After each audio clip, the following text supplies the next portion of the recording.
Here's Melissa.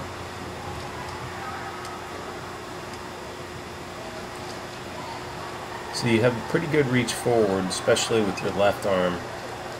Right arm, there's a bit of a gap in between your shoulder and your head, and you're reaching a little low with that right arm, so that's one thing to address. Your hips and legs are a little low. Some of that is because your head is slightly higher. As you turn to breathe, your head comes out of the water a bit. Some of it may be just the effectiveness of your kick. So if you had a kick that was not necessarily more frequent, but slightly harder or more effective, that may help keep your legs up somewhat. You can see better from this side how your head comes up and out when you turn to breathe. That's really what causes the hips to go down.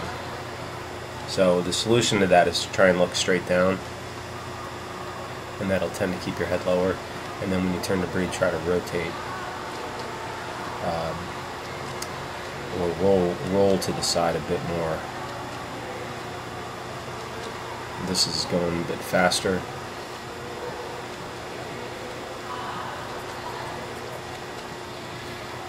When we get to the underwater, I can point out the stuff that's going on with your arm pull or your catch and pull. Essentially, though, what's going on is that you have a bit of a slip with your right arm, and your left arm is more effective. It's got a more straight arm pull.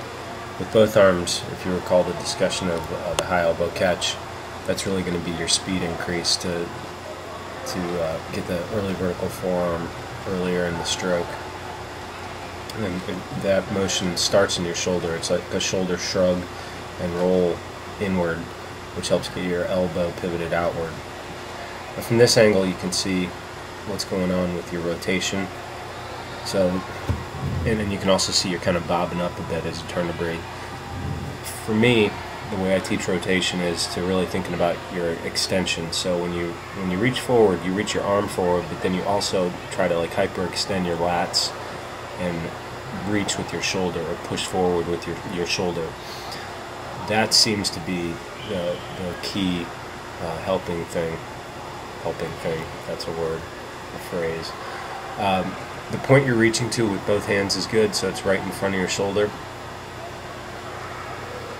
You can see how your left arm pretty much goes straight back, and your right arm has a bit of an inward wiggle or a slight S-pull. With both hands, you want to go essentially straight back while doing a high elbow catch.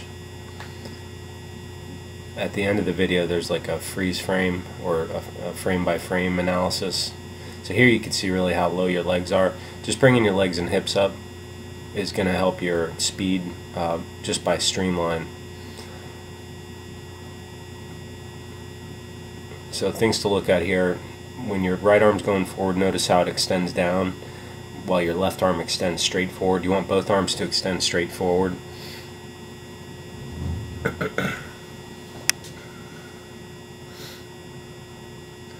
And then what I'm looking at is the angle of your hand and forearm at the beginning of the stroke. So with that right arm, your hand and forearm don't really get to a vertical point or straight up and down compared to the bottom of the pool.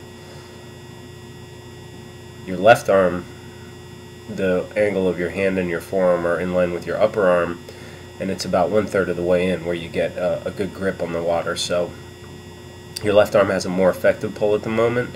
Both of them could be better with a high elbow catch.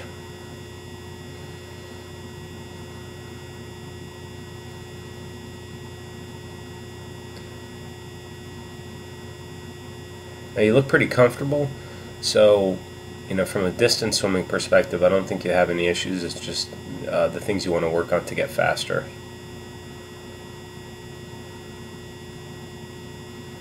One arm drill is really the big help, where you focus on the catch and rolling your shoulder, and then doggy paddle drill is also very, very helpful.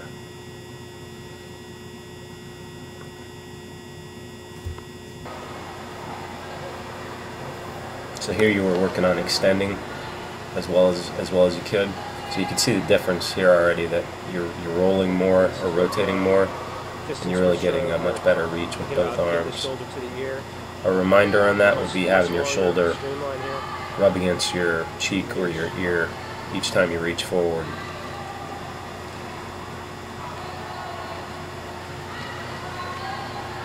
You're doing a good job pushing all the way through. So the push through is not the most important part of the stroke, but it is an important part. Much better rotation. Your body position is improved here as well.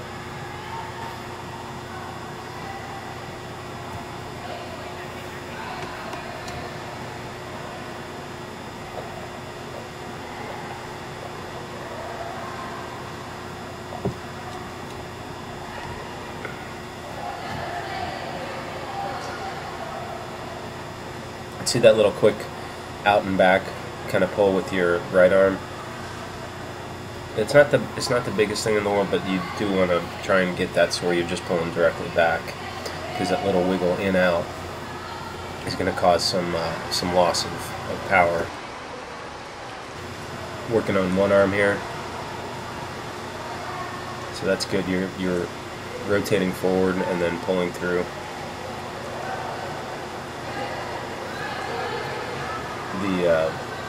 The way I recommend people start out with this drill is with the opposite arm extended, like you're doing here. As you get more comfortable with that, then you can do one arm drill with the opposite arm at your side. So left arm would be taking strokes, right arm would be down at your side. That's harder. It makes you focus a little more on balance. So that's like later on in the progression of discomfort or degree of difficulty.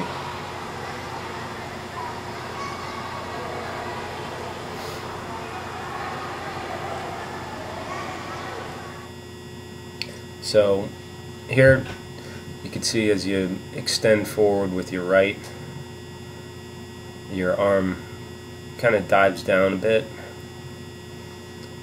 You could also see how your legs are lower, so that means you're pushing more surface area through the water.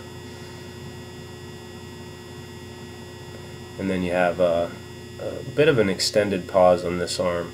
So a glide is good in longer swimming, in a wetsuit, but you don't want to glide too much. You don't want more than half a second of glide, really, and you're up in that range. And then what I'm looking at there is your hand and forearm. You want to see them straight up and down, and then that's the internal wiggle of the arm. So more work needed with the right arm as far as stroke technique goes.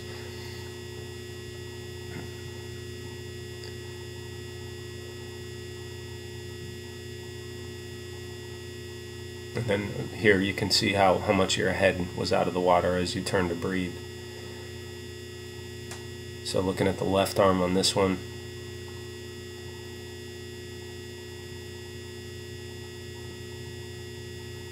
good reach forward, some more rotation.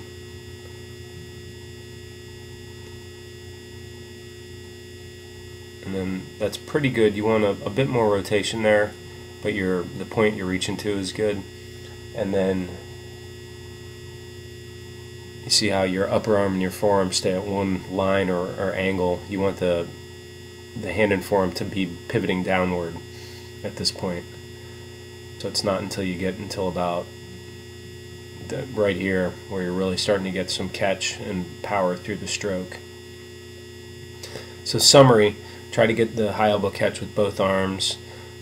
Include kick drills, maybe get some fins to work on the kick itself, and lots of one arm and catch up drill and doggy paddle drill.